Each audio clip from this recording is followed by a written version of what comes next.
Good morning, my beautiful friends.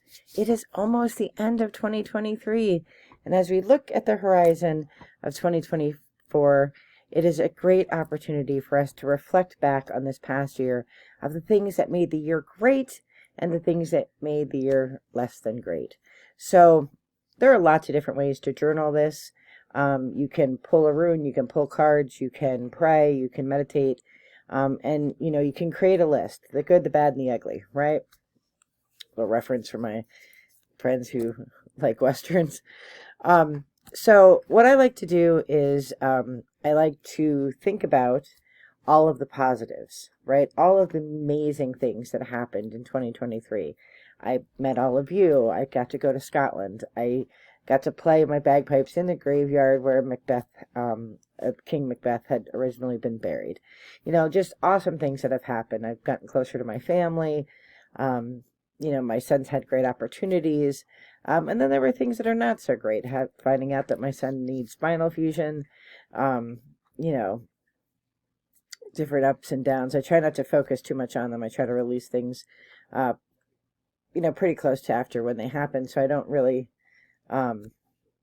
think about things for a long time. But, I have to take the time and the space to just kind of sit and think about the things that didn't go so well and how I could have done them better, or how they might have gone better, what lessons Spirit asked us to learn. There's always loss. We always lose people every year, people that we're close to, either through, physical death or just from parting of ways. I've said goodbye to a lot of things that didn't serve my highest good. I'll be doing a lot of shedding in 2024. Really trying to focus my energy on a few things that really bring joy and meaning to my life. Letting go of commitments that no longer serve me. And that take away my time, and I'm so busy, and not all the things are fulfilling anymore. I've grown past some of the things, so it's just a really great time to sort of clean house. And if you've heard me talk about Hogmanay, which is the Scottish New Year, part of that tradition is called redding the house, and that's where you clean. Back in the olden days when you only had like a 2-room house, you would clean the entire house, and from top to bottom, using boiling water to clean off countertops, any space where people eat, and prepare food. My house is pretty big, so I just do the kitchen and the bathroom on the first floor, and I empty all the counters, and I boil the water, and I put it over all the surfaces where food is prepared and people eat. So, that's a Hogmanay tradition, but I also do that sort of internally, too. Boil some water, spread it out over my soul, say, what really needs a good, deep cleaning to move good energy into the new year and leave behind the energy of the past. So, we'll do that with the help of a rune and some cards and see if there's anything in particular Spirit is asking us to look at in our life. And just a cleansing meditation, which I will do through journaling, because that's how I meditate. So we have our Green Man stone. We have our Iona stones. And our Icelandic stone. All right.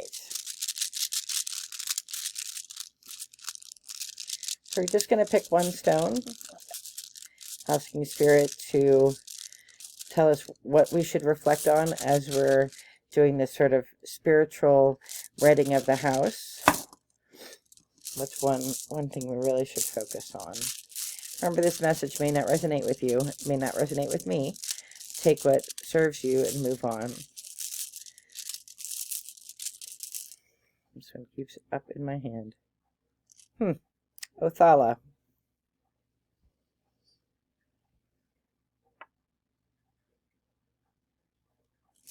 I'm going to sit and think about this stone, and I will be right back.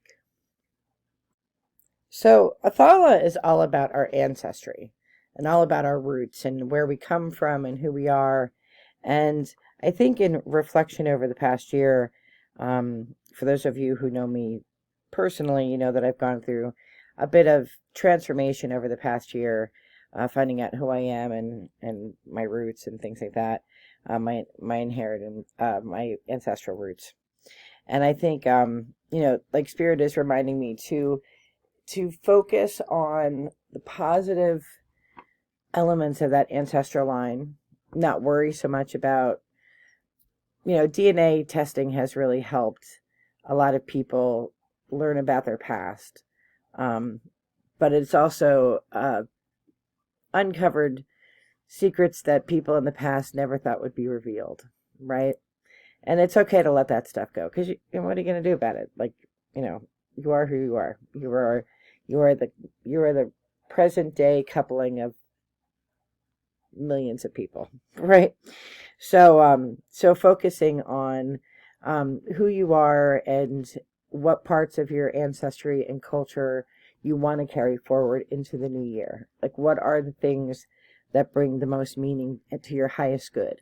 And you can leave behind the rest. If there's part of your culture that you don't know anything about, this is a great time to learn. And I'm definitely being called to that. I've always focused on my Scottish and English heritage, but there's more to me, as was revealed in my DNA test, that I really know nothing about. I have to even look on maps to find some of this stuff, because the DNA is very interesting and comparative to, I belong to all kinds of different heritage sites and stuff. And so, looking back through the centuries of where my DNA exists in other places, I don't know where half those places are. So I think it's just a reminder, that good work has been done, and good good thoughts and good reflections have happened, and I should carry that forward, continue to do that kind of work, to uncover ancestral patterns, and think about how that those elements of my life help me to be who I am. So I think that's a really great message from Spirit. Our ancestors are so important, and we kind of think about ancestors just like grandparents, maybe great grandparents, and then we kind of don't think past beyond that. Mostly because we don't know sometimes, and also depending on where you're from, the records might not be that great. The British kept impeccable records, so for that line, I know a lot. I can go back pretty far, but it's always worth investigating and learning more. Now, some of my friends would say that, it doesn't matter who your ancestors are. Like, that's not important. It matters who you are today. And that's a valid point. I'd be interested to know what you think about ancestral lines. Let's see what Spirit might have to say as we reflect on what we should consider as we let go of 2023 and move into 2024. All right.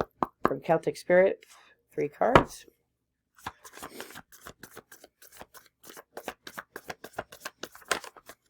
It's funny that I got the stone. My brother and his family were over tonight. We had such a great time. And my nieces, my brother, were all very tied to our heritage.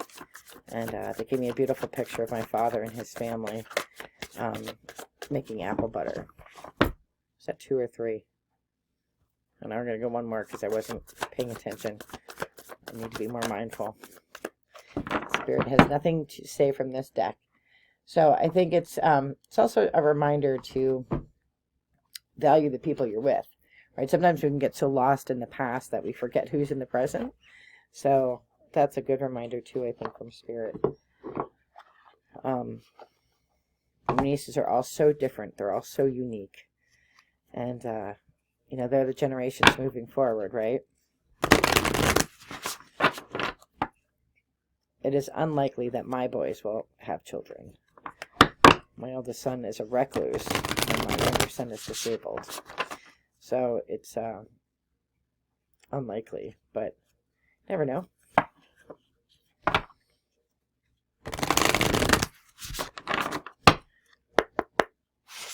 All right, let's see if Shadows of Light has anything to say to us.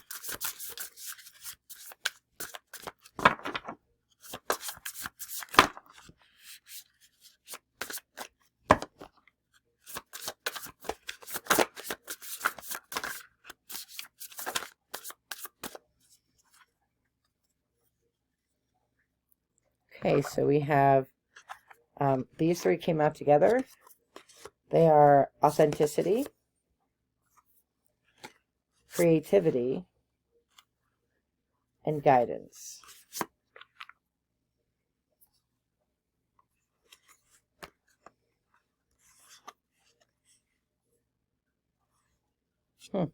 So when I think about these, in relationship to this particular stone, I think if you're doing ancestral, and this is a message I think for somebody out there, if you're looking through your family history or you're discovering secrets of the past, you're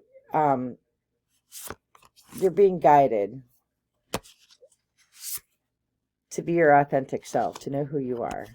And, you get to choose. You get the choice of who you want to be, and how you want to use the information.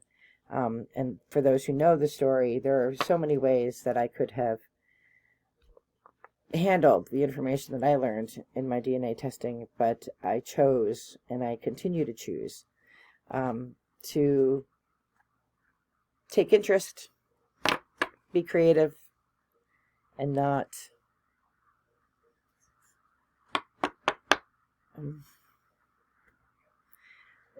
continue to carry on secrecy in this lifetime or harbor ill will toward those in the past, because there's nothing literally that I could do about it, even if I wanted to. Because love is the ultimate goal, right? You have to love yourself, and you are whoever made you throughout the generations, right? Throughout the generations of generations, you are who you are because those people coupled together to make you. All right, last but not least, Othala also means inheritance, and that could mean profit. That could also mean like did you inherit a shoehorn? What did you inherit? But it also can mean your personal traits. And it's funny, when my brother was here, he was like, he really is my mother. He is my mother through and through. I kind of tended to favor more. I looked like my mom, but I favored my dad a little bit more.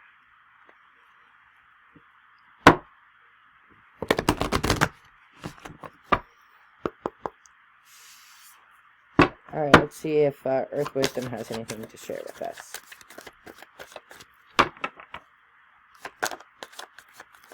This past year was all about learning about ancestors, going to Scotland, getting in touch with my past, and learning more about that part of me. Go with the flow. Again, you can't change what decisions people made in the past. They weren't your decisions. And no matter what anybody tells you, you're not a mistake. You are who you are because God wanted you to be in this world as who you are. What can you learn from your ancestral roots? How can you connect to your ancestors? And how can you move forward with wisdom and light and love? So I am wishing you all the very best as you clean house and red your physical house and red your soul in preparation for the new year. And tomorrow I will be talking about Hogmanay celebrations and things that you can do. All right, be well, take care, all the best, bye-bye. And how could I forget to wish you all the best in light and love? All the best in light and love. All right, now goodbye.